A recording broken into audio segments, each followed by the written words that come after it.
দাদাগিরি ছাড়ছেন সৌরভ গাঙ্গুলি, ঘর বদলে কোথায় যাচ্ছেন? শোনা যাচ্ছে এবার অন্য খবর। দাদাগিরি বন্ধ হচ্ছে না, তবে এবার তিনি হাজির হবেন নতুন মোড়কে। বদলে যাচ্ছে প্ল্যাটফর্ম। প্রতিপক্ষ চ্যানেলের সঙ্গে সৌরভ চুক্তিবদ্ধ হচ্ছেন বলে শোনা যাচ্ছে। বিস্তারিত থাকছে প্রতিবেদনে।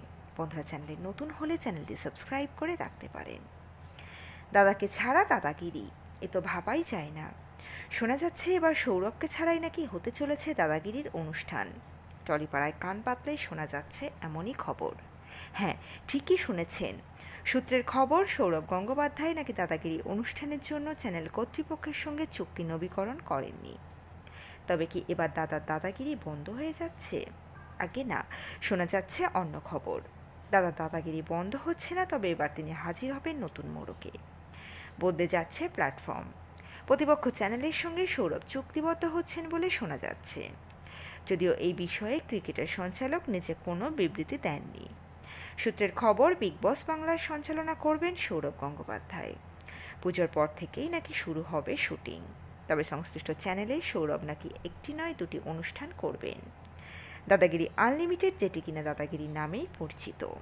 টেলিভিশনের পর্দায় এটি বাংলা ভাষার একটি কুইজ অনুষ্ঠান, যা 2009 সাল থেকে জি বাংলায় সম্প্রচারিত হচ্ছে।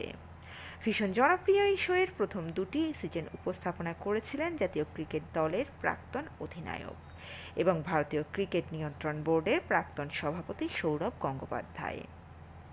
তবে মাঝে দ্বিতীয় সিজন উপস্থাপনা করেছিলেন অভিনেতা মিঠুন চক্রবর্তী।